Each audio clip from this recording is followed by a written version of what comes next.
కరివేపాకు చెట్టు మొక్క సరిగా రావడం లేదు. అలాగే ఆకులు వస్తున్నాయి కానీ ఆ ఆకులను ఏవో తినేస్తున్నాయి. అలాగే ఆకుల మీద తెల్ల మచ్చలు కూడా వస్తూ ఉంటాయండి. ఇలా చాలామందికి జరుగుతూ ఉంటుంది.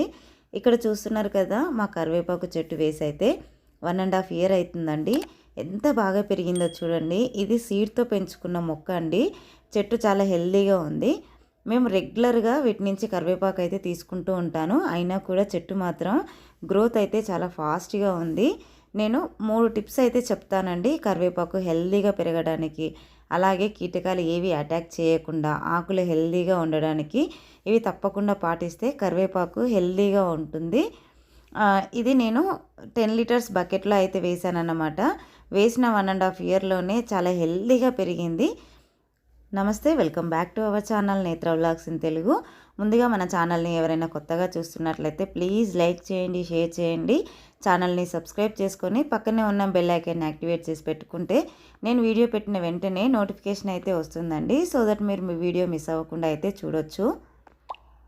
కరివేపాకు చెట్టు ఆకులు హెల్దీగా ఉండడం కోసం పుల్ల మజ్జిగ, ఇంకా అందులో కొంచెం ఇంగువ, అలాగే కొద్దిగా పసుపు వేసి మొక్క మొత్తం తడిసే విధంగా ప్రతి 3 రోజులకు ఒకసారి స్ప్రే చేస్తూ ఉంటే ఆకులు తినే కీటకాలు అనేవి అయితే అస్సలు అటాక్ చేయవండి.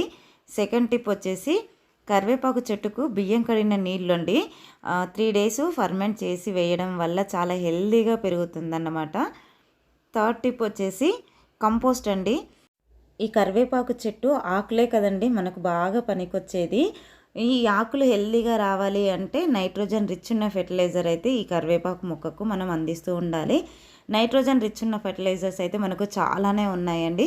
అందులో మనకి ఎక్కువగా అందరికీ అవైలబుల్గా ఉండేది వర్మీ కంపోస్ట్ అండి. వర్మీ కంపోస్ట్ కానీ కౌడంగ్ కానీ మనము ప్రతి 15 రోజులకు ఒకసారి 2 గుప్పిళ్ళంతా వేస్తూ ఉంటే మొక్క అనేది చాలా హెల్దీగా పెరుగుతుంది. అలాగే గ్రీన్గా లావిష్గా అయితే ఉంటుందన్నమాట.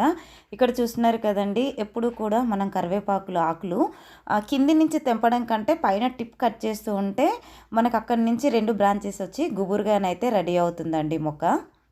చూస్తున్నారు కదండి, ఇలాంటివన్నీ కూడా మనము ఎంకరేజ్ చేయొద్దండి. ఎప్పటికప్పుడు అయితే ప్రూన్ చేసుకుంటూ ఉండాలి.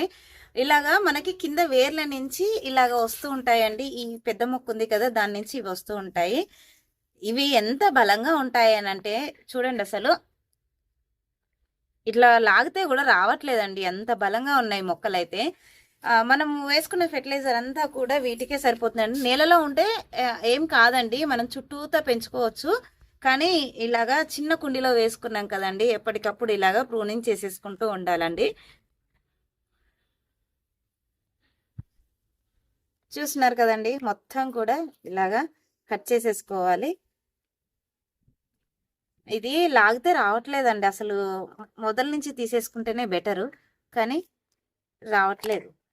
చూస్తున్నారు కదండి, ఈ కరివేపాకు అయితే మనకి కర్రీలోకి పనికొస్తుంది కదా. మీకు ఒకటి చూపిస్తానండి. అసలు ఇక్కడ చూడండి, మనము డ్రైన్ హోల్స్ పెట్టాం కదా, అక్కడి నుంచి కూడా మొక్క ఎంత చక్కగా ఎంత హెల్దీగా వస్తుందో చూడండి అసలు.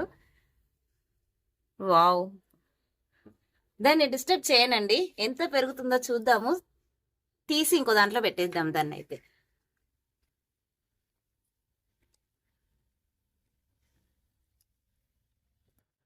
నేను ఎప్పటికప్పుడు ఇలాగ ప్రూన్ చేస్తూనే ఉంటానండి. కింద ఉన్న కరివేపాకుని అయితే ఎప్పటికప్పుడు కట్ చేసుకుంటూనే ఉంటాను, అవి వస్తూనే ఉంటాయండి. ఇప్పుడు సాయిల్ని అయితే లూజ్ చేసేసుకుందాము. చూస్తున్నారు కదండి, సాయిల్ అనేది ఎంత లూజ్గా ఉందో. ఇక్కడ ఇవన్నీ పిలకలండి, పిలకలు ఉన్న చోట మనకి ఇలా తగులుతూ ఉన్నాయి అన్నమాట. ఇలాగా సాయిల్ లూజ్ చేసేసుకొని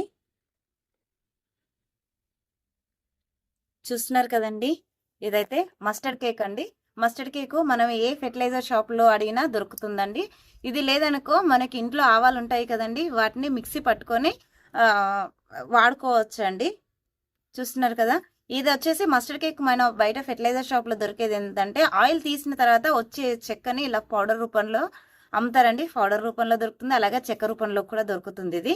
అలాగే ఇది వచ్చేసి ఎప్సమ్ సాల్ట్ అండి, మెగ్నీషియం సల్ఫేట్ అంటారు. ఇది కూడా మనకి ఫెర్టిలైజర్ షాప్లో అయితే దొరుకుతుందండి. ఈ ఎప్సమ్ సాల్ట్ వేయడం వల్ల ఆకులు అనేవి గ్రీన్గా లావిష్గా ఉంటాయన్నమాట. ఇంకా రొటీన్గా మనము ఎప్పుడు కౌ డంగు వర్మీ కంపోస్టే కాకుండా 1 వీక్ ఒకసారి ఇలాగా మనం మస్టర్డ్ కేక్ పౌడర్ ఇచ్చుకుంటే చాలా హెల్దీగా పెరుగుతుందండి కరివేపాకు మొక్క. దీంట్లో కూడా రిచ్ నైట్రోజన్ ఉంటుంది. ఇప్పుడు మన మొక్క సైజుని బట్టి అండి, చిన్న మొక్క అయితే కొద్దిగా తక్కువగా ఇచ్చుకోవాలి. 10 లీటర్స్ బకెట్లో వేసాను కదండి, 2 స్పూన్ల ఎప్సమ్ సాల్ట్ అయితే వేస్తున్నానండి, సరిపోతుంది ఇదైతే. అలాగే స్పూన్ చాలా చిన్నగా ఉంది కదండి, ఈ స్పూన్ తోటి అయితే 5 స్పూన్లు మస్టర్డ్ కేక్ పౌడర్ అయితే వేసేస్తున్నానండి. చూస్తున్నారు కదా, మొక్క చుట్టూతా ఇలా స్ప్రింకిల్ చేసినట్టుగా వేసుకోవాలండి. ఇలా వేసుకున్న తర్వాత మళ్ళీ మొత్తం సాయిల్లో కలిసే విధంగా కలుపుకోవాలండి. చూస్తున్నారు కదా, వీడియోలో చూస్తున్నట్లయితే మొత్తం కూడా ఇలా కలిపేసుకోవాలి. ఇలా కలిపేసుకున్న తర్వాత వాటర్ అయితే ఇచ్చేసుకోవాలండి. ఐ హోప్ ఈ వీడియో మీకు నచ్చిందనే అనుకుంటున్నాను. నచ్చితే లైక్ చేయండి, షేర్ చేయండి, ఛానల్ని సబ్స్క్రైబ్ చేసుకోండి. Thank you for watching my videos. అందరికీ హ్యాపీ గార్డెనింగ్ అండి.